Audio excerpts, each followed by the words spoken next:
दोस्तों नमस्ते। दोस्तों आज का टॉपिक का विषय ये है कि दुनिया भाड़ में जा अपना देखो। इसका मतलब हुआ क्या? देखिए, इसका मतलब ये हुआ कि आप किसी भी समस्याओं से घिरे हैं, आप मानसिक समस्याओं से या कोई भी समस्या से घिरे हैं, लेकिन दुनिया आपकी समस्याओं को सॉल्व करने में सहयोग नहीं कर रही है। तब जाकर आपके अंदर इस तरह की फीलिंग आ रही है कि दुनिया जा भाड़ में अपना देखो। मतलब जब आपको जब किसी चीज़ की आवश्यकता है, तब कोई व्यक्ति आपको सहयोग नहीं कर रहा है। और कोई व्यक्ति अगर आपसे रिश्ता बना रहा है, तो कहीं न कहीं उसका स्वार्थ है, कहीं न कहीं उसका लाभ है, तभी वो रिश्ता आपसे बना रहा है। जिस दिन उसका स्वार्थ खत्म होगा, उसी दिन आपसे रिश्ता तोड़ देगा। तो हमारा वीडियो बनाने का उद्देश्य यही है कि अगर आपके जीवन में कुछ बदलाव नहीं हो पा रहा है, दूसरे के जीवन में बदलाव हो रहा है, तो उससे क्या मतलब? संसार में चाहे जितना बदलाव हो जाए, लेकिन आपके जीवन में बदलाव नहीं हो रहा है, तो उस बदलाव का कोई मतलब नहीं। संसार में चाहे जितनी खुशियाँ आ जाए, लेकिन अगर आपके जीवन में खुशियाँ नहीं आ रही है, तो उसका कोई मतलब नहीं। ये हर एक व्यक्ति जानते हैं, आपको एक साधन के रूप में देखता है। कोई व्यक्ति आपको एक साधक के रूप में नहीं देखेगा और उस साधन के रूप में आपका इस्तेमाल करेगा, आपका यूज करेगा। तो आपको क्या है, दुनिया को समझना है, दुनिया को क्या करना है, महसूस करना है, उसको फ़ील करना है कि दुनिया किस तरह की चलती है, कैसी रंग है। आपको उसके व्यवहार को समझना, उसकी आदत को समझना, उसके स्वभाव को समझना है, तब जाके किसी व्यक्ति से रिश्ते बनाना है। अब ये अंधभक्ति की तरह रिश्ते नहीं बनाना है कि जाके आप किसी से रिश्ते बना लीजिए, जो व्यक्ति कर रहा है उसको फॉलो कर लीजिए। देखिए अभी भगदड़ हुई थी हाथरस में, वो जो बाबा था अभी तक उसकी गिरफ्तारी नहीं हुई। क्या कारण था? जितने श्रद्धालु थे क्या उसके बहकावे में आ गए, उसके इमोशन में आ गए। उसने क्या किया, बाबा ने क्या किया, सब श्रद्धालुओं को क्या एक साधन के रूप में यूज करता था। अपने साधक बना था और जितने श्रद्धालु थे उनको साधन के रूप में यूज करता था।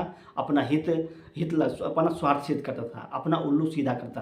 कितनी प्रॉपर्टी बना लेते, कितनी मतलब लोगों की इमोशनली रूप से ब्लैक करता था कि इस हमारे पैर के मतलब इस नल से पानी का यूज करेंगे, चाहे हमारे पैर से जो धूल है उसका यूज करेंगे, तो आपकी जितनी समस्याएं सब सॉल्व हो जाएंगी। देखो कितना भ्रम फैला रहा था। ये क्या अंधविश्वास है ना? तो आपको अंधविश्वास में नहीं फंसना है, आपको तर्क होना है। अगर जितने श्रद्धालु मरे हैं, अगर उसके बहकाव में नहीं आते, तो शायद उनकी ज़िंदगी नहीं जाती। लेकिन सब क्या थे, अंधभक्त थे, उसके बहकाव में आ गए, भगदड़ हो गई, वो मर गए, उनकी लाइफ चली गई। तो उस तरह आपको नहीं जीना है, आपको एक रेशनल की तरह जीना है, तार्किक की तरह व्यक्ति की तरह जीना है। आपको ज़्यादा दिल का यूज नहीं करना है, दिमाग का यूज करना है। दूसरों की खुशी में अपनी खुशी को त्यागना नहीं, अपनी खुशी को बलि नहीं करना है। आपकी खुशी का आपको क्या अपनी खुशी के बारे में सोचना है, साथ साथ जो आपके मेंबर हैं, आपके घर के सदस्य हैं, उनकी खुशी के बारे में सोचना है।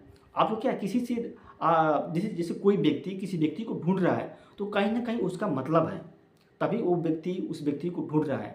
अगर मान लीजिए कोई व्यक्ति आपके यहाँ फ़ोन किया है, तो कहीं न कहीं उसका मतलब है, कहीं न कहीं वो व्यक्ति आपकी कमी को महसूस कर रहा है, या आप कि कहीं कहीं किसी व्यक्ति के यहाँ फ़ोन कर रहे हैं, तो आपकी किसी कहीं न कहीं आपको लाभ मतलब लाभ की वजह से फ़ोन कर रहे हैं।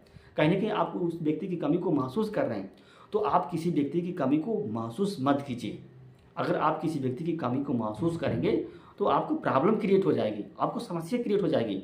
आप आत्मनिर्भर बनने का प्रयास कीजिए, सेल्फ डिपेंडेंट बनने का प्रयास कीजिए। अपनी आर्थिक समस्याएँ हैं, उसके बारे में सोचिए, आर्थिक समस्याओं को सॉल्व करने के बारे में सोचिए।